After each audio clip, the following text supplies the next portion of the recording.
기쁨의 50일 네 번째 시간 4월 마지막 주에 사도행전 4장에 있는 말씀으로 땅을 진동케 하시는 성령이라는 제목으로 말씀의 은혜 나누도록 하겠습니다. 우리 지난 시간 사도행전 우리 3장을 통해서 베드로와 요한이 성전 미문에 앉은 나면서부터 안전뱅이 된 자를 고치신 기적을 함께 살펴보았습니다. 내가 가진 은과 금은 없지만 나사렛 예수 이름으로 일어나 걸으라 할 때 그가 모든 병에서 자유함을 얻어서 하나님을 찬양하고 또 많은 사람들이 놀라워했다라는 것 함께 살펴보았습니다. 그런데 오늘 4장으로 넘어가게 되면 안전뱅이 거린을 고쳤지만 유대교의 지도자들은 베드로와 요한을 성을 소란케 했다라는 이유로 고소하는 것을 보게 됩니다. 15절에 이 일로 공회의 유대교 종교 지도자들이 의논을 했다라고 이렇게 말합니다. 여러분, 무엇을 의논했다라는 말이겠습니까? 사람이 병에서 평생 앓던 병에서 자유함을 얻어서 나음을 입었으면 감사해도 모자랄 것 같은데 이 공회 지도자들, 유대교의 지도자들은 기뻐하고 감사하기보다 어떻게 하면 이들을 고소할까를 궁리하고 있습니다. 당시 종교 지도자들은 예수를 십자가에 신성 모독의 죄로 십자가 처형을 한 주동자들이었습니다.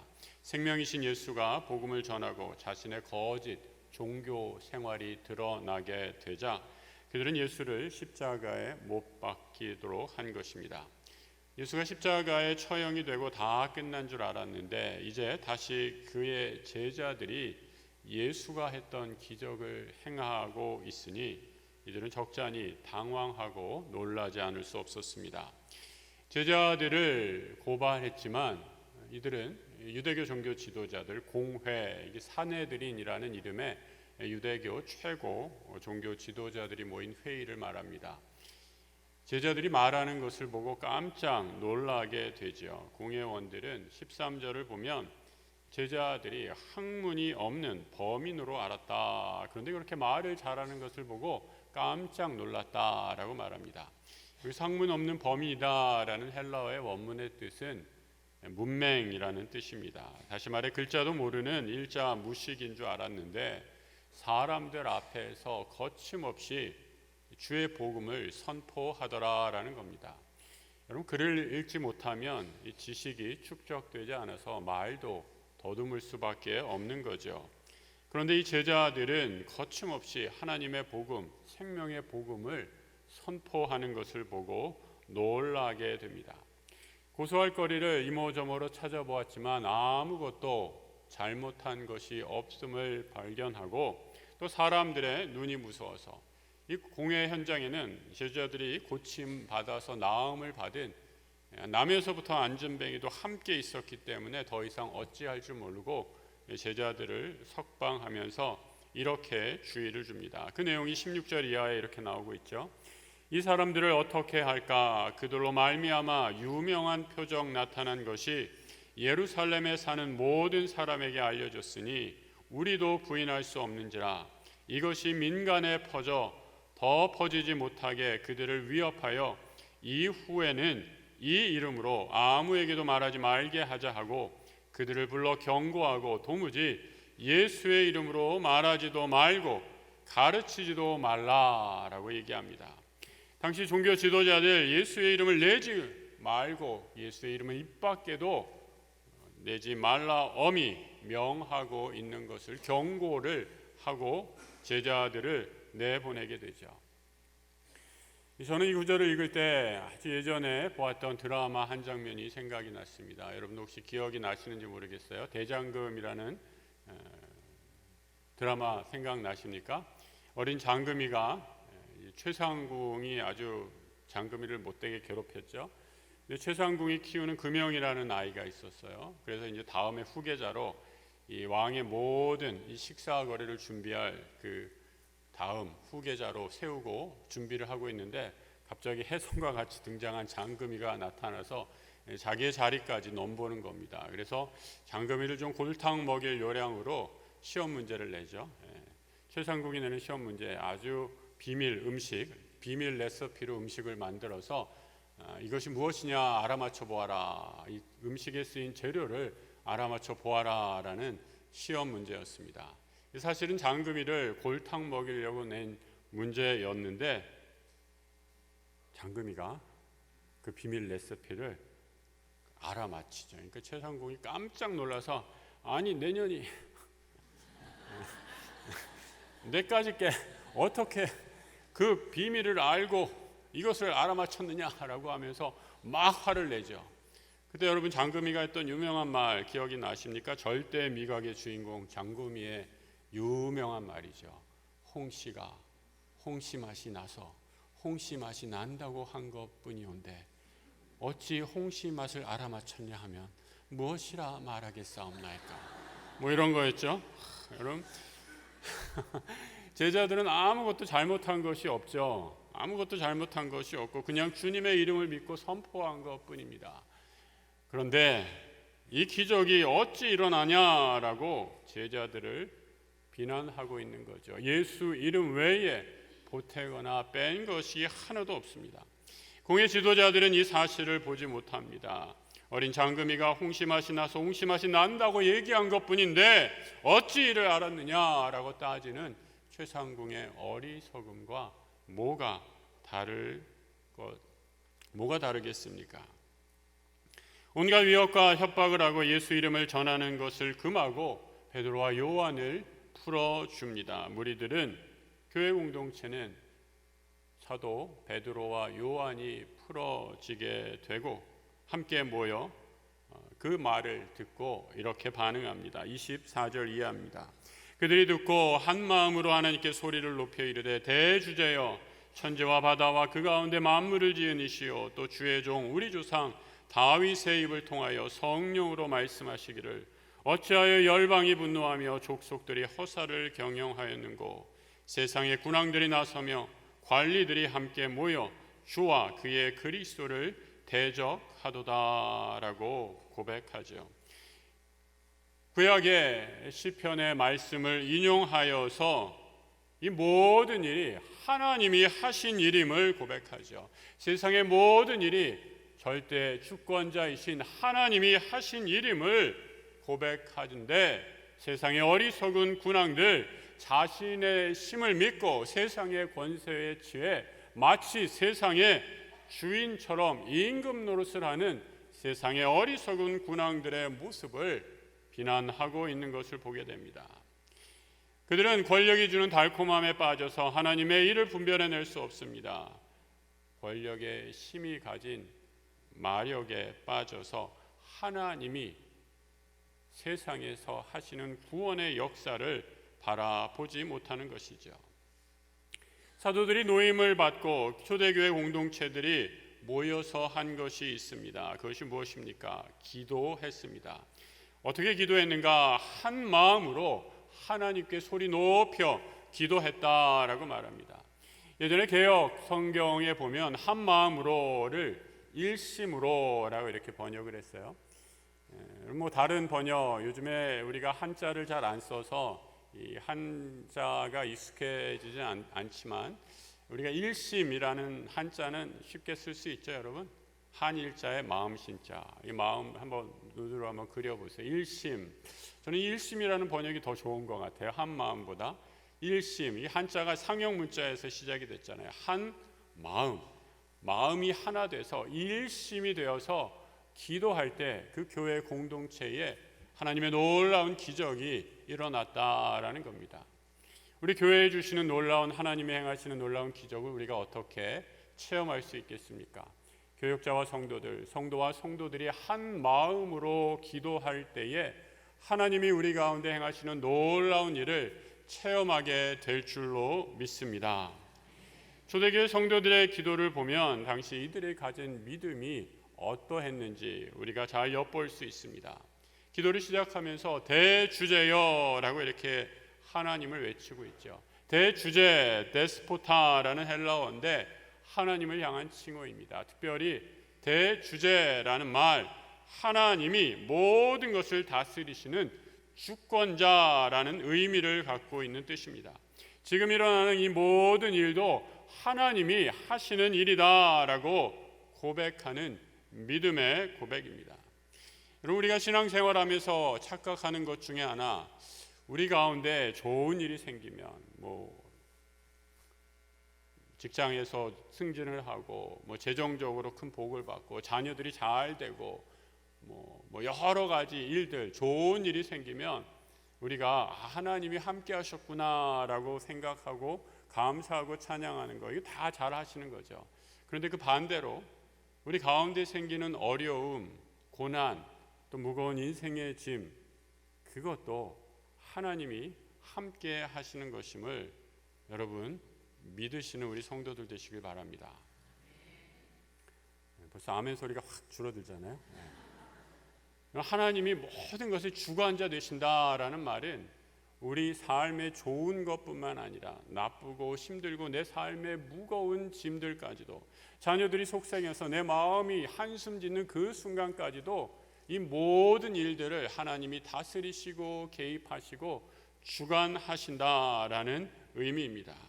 천지를 주관하시는 하나님, 그 모든 것을 주관하시는 것, 고난조차도 하나님이 행하시는 섭리입니다라는 기도가, 그 믿음이 27절에 잘 드러나고 있습니다. 같이 한번 읽어볼까요? 과연 헤롯과 본디오 빌라도는 이방인과 이스라엘 백성과 합세하여 하나님께서 기름 부으신 거룩한 종 예수를 거슬려 하나님의 권능과 뜻대로 이루려고 예정하신 그것을 행하려고 이 성에 모였나이다. 헤롯과 빌라도를 통해 예수를 핍박하고 십자가에 못 박혀 죽게 한 그 악행까지도 세상 만물을 주관하시고 다스리시는 하나님의 섭리 가운데, 통치의 주권 가운데 있음을 고백하는 것입니다. 예수를 십자가에 못 박혀 허락한 빌라도, 이에 동조한 헤롯, 여러분 제자들 또 교회 공동체의 입장에서는 가장 그야말로 큰 고난을 준 장본입니다. 쉽게 말해 원수 같은 그런 존재들이죠. 그런데 뭐라고 고백합니까? 그들조차도 하나님의 주권 아래 하나님의 도구였음을 고백하고 있는 것이죠. 우리가 성경을 잘 읽어야 되는데요, 성경을 이렇게 막 빨리 통독 읽는 것도 중요하지만 이 통독하면 잘 모르는 것이 있어요. 28절 같은 거 28절만 딱 떼서 읽으면 이렇게 되잖아요. 하나님의 권능과 뜻대로 이루려고 예정하신 그것을 행하려고 이 성에 모였나이다. 우리말에는 주어가 잘 안 드러나요. 그래서 교회 성도들이 모여서 함께 기도했나 보다 이렇게 생각할 수 있는데 27절 28절 또 전체 문맥 속에서 여러분 이 구절에 주어가 누구인가, 이 성에 모인 그들이 누구인가? 빌라도와 헤롯이었고요. 빌라도와 헤롯에 동조한 유대교 사람들, 예수를 십자가에 못 박으라라고 소리친 그들이 바로 그들이 바로 주어입니다. 헤롯과 빌라도를 예수를 십자가에 못 박은 그들, 예수를 거슬러 십자가에 못 박아 악행마저도 하나님의 놀라운 구원의 계획 아래 있었음을 고백하고 있는 놀라운 믿음의 고백인 것이죠. 성도 여러분, 오늘 우리 정말 기도해 주신 것처럼 얼마나 좋은 봄날입니까? 정말 찬란한 봄날의 햇살을 맞고 오늘 예배당에 오신 분들 있으신데, 여러분 혹시 여러분들 마음 가운데 마음이 무거우신 분들 있습니까? 날씨는 이렇게 좋은데 내 마음은 왜 이렇게 슬픈지, 이런 무거운 마음으로 이 자리에 오신 분 계십니까? 예전에 일본의 미우라 아야코인가요? 그 유명한 작가, 북해도 바다 앞에서 주님, 저 바다는 저렇게 푸르는데 내 마음은 왜 이렇게 아픕니까? 라는 그런 시구처럼 세상은 이렇게 찬란하게 아름다운데 왜 이렇게 내 마음은 힘든가? 무거운 마음으로 혹시 이 자리에 오신 분들 계신지 모르겠습니다. 여러분, 그렇다면 오늘 말씀을 깊이 묵상해 보시고 붙잡으시기 바랍니다. 천지를 주관하시는 하나님, 그분이 내 삶을 주관하십니다. 그 하나님, 내 삶의 고난과 무거운 인생의 짐마저도 나와 함께 하시고 이 시간에도 나를 지키시고 인도하시는 분, 그분이 바로 하나님이심을 바라보시기 바랍니다. 믿음의 눈을 떠서 고난 중에서도 하나님 함께 하시고 동행하시는 그 주님의 다스리심을 믿고 한숨 가운데서도 절망 가운데서도 다시 일어나 주님의 뜻을 붙잡고 나아가는 주의 백성들 되시길 예수 그리스도의 이름으로 축복합니다. 위험과 고난을 믿음의 눈으로 바라보게 되니 자신에게 당한 십자가 고난, 예수의 고난에 참여하는 은혜임을 발견하게 됩니다. 여러분, 자신의 당한 삶의 고난이 예수의 고난의 한 부분임을 발견하는 놀라운 신앙의 눈이 떠지게 되는 거죠. 내가 이 삶의 고난의 짐을 지고 따라가는 것 다름이 아니라 우리 주님이 가셨던 그 고난의 십자가의 길을 내가 걸어가고 있는 것이구나 라고 하며 감사와 기쁨의 믿음의 고백을 하는 영안이 열리게 되는 거죠. 주님의 고난이 나와 직결된 것으로 고백하고 이 고난조차도 하나님의 뜻임을 찬양하는 것입니다. 사도 바울도 이 고난의 신비를 알고 이렇게 말했습니다.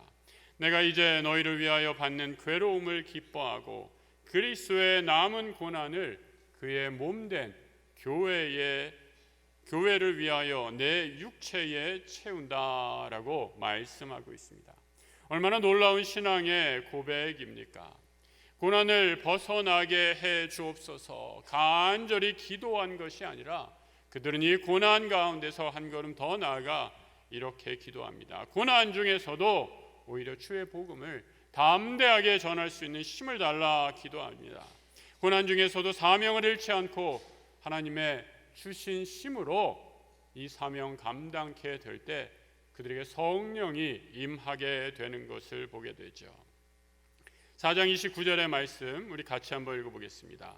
주여 이제도 그들의 위협함을 굽어보시옵고 또 종들로 하여금 담대히 하나님의 말씀을 전하게 하여 주시오며. 사도들이 결코 바보가 아니죠. 자신들에게 닥친 위험과 협박, 핍박을 잘 알고 있습니다. 또 공회가 얼마나 무서운 힘을 가지고 있는 집단인지 그들도 예수를 십자가에 처형시킬 만큼 무시무시한 세상의 힘을 가지고 있는 사람들임을 알고 있습니다. 하지만 이 세상의 권력이 부활하신 주님을 만나고 전하는 제자들을 막을 수 없었습니다. 위협 속에서도 말씀을 전하게 해달라 기도합니다. 복음을 전하는 것 좋은 때 내 모든 형편이 평안할 때만 하는 것이 아니라 때를 어떤지 못 어떤지 이 사명을 감당하겠습니다. 이렇게 나아갈 때 성령께서 놀라운 힘을 허락해 주십니다. 사도들이 간절히 온 교우들과 함께 기도할 때에 하나님이 응답하십니다. 어떻게 응답하시는가?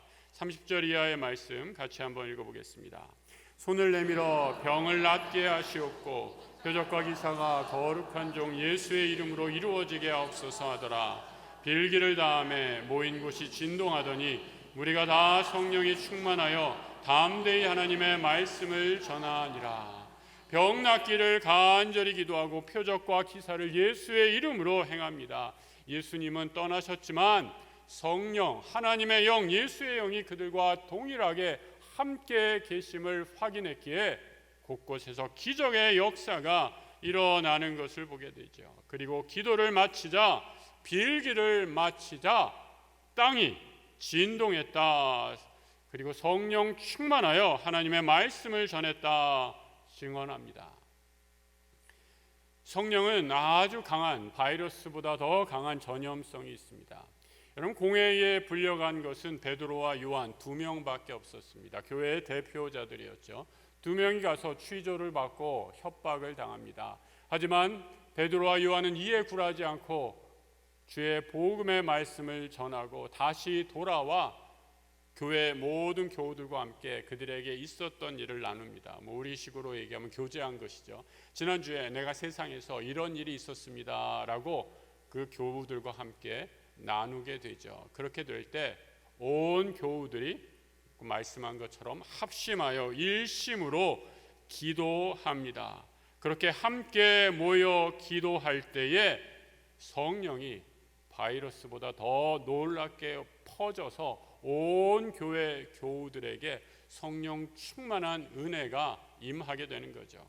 베드로와 요한만이 이 복음을 전하는 것이 아니라 온 교우들이 함께 복음을 전함으로 하나님의 역사가 강력하게 들풀과 같이 퍼지게 되는 것을 보게 됩니다. 성령이 임하게 되자 땅이 진동했다라고 이렇게 말씀해 주죠. 하나님의 역사가 임할 때 우리의 마음이 움직입니다. 얼음장과 같은 냉랭했던 마음에 그 모든 완고한 마음이 깨어지고 부서지고 성령의 불길이 임하는 심령이 진동되는 역사가 일어납니다. 여러분들은 이런 영혼의 진동을 경험하신 적이 있으십니까? 말씀을 전할 때마다 제가 기도하는 것이 있습니다. 우리 약수교회 모든 강단에서 우리 주일학교 유아부터 우리 또 어른의 우리 모든 강단에 말씀을 맡은 교육자들이 주님의 말씀을 전할 때마다 이 말씀을 듣는 모든 성도들의 마음에 진동이 있게 해달라, 성령의 역사가 있게 해달라라고 기도합니다. 왜냐하면 그 일을 위해 하나님께서 우리 모든 교육자들을 주의 몸된 교회를 위해 불러주셨기 때문입니다. 성도 여러분, 우리는 오늘 땅을 진동케 하시는 성령 충만을 위해 이 자리에 모였습니다. 우리에게 맡겨주신 복음 전파와 선교의 사명을 감당하기 위해 기도합니다.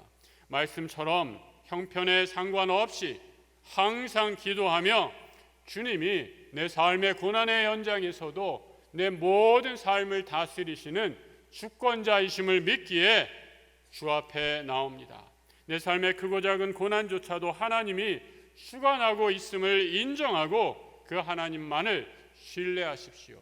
그리고 복음을 붙잡고 일심으로 한 마음으로 기도함으로 우리의 심령이 진동되어 이 땅을 진동하는 성령의 충만한 역사가 우리 믿음의 공동체에 밝히 드러나기를 우리 주님의 이름으로 축복합니다. 함께 기도하겠습니다. 하나님 아버지, 일심으로 기도하는 교회 되게 하여 주옵소서. 성령의 불길로 이 세상을 이길 힘을 허락하여 주옵소서. 우리의 삶에 나를 한숨 짓게 하고 억누르고 마음을 짓누르는 힘들고 어려운 인생의 짐들이 있습니다. 하지만 그 인생의 수많은 크고 작은 일들 가운데 낙담하고 좌절하지 않게 해주시고 우리의 모든 삶, 우리의 일거수일투족을 주관하시는 대주제 되신, 권세자 되신, 주관자 되신 우리 하나님 다시 한번 바라보며 믿음으로 일어나 맡겨주신 사명 감당하는 성도들 되게 하여 주옵소서. 간절히 구할 때 우리의 심령을 진동케 해주시고 이 땅을 움직이는 성령 충만의 은혜, 그 은혜를 힘입어 마지막 시대에 주께서 이루시는 부흥의 역사를 이뤄가는 하나님 나라의 거룩한 공동체 우리 약수교회 되게 하여 주옵소서. 교회의 주인이신 우리 주 예수 그리스도 이름으로 기도드립니다. 아멘.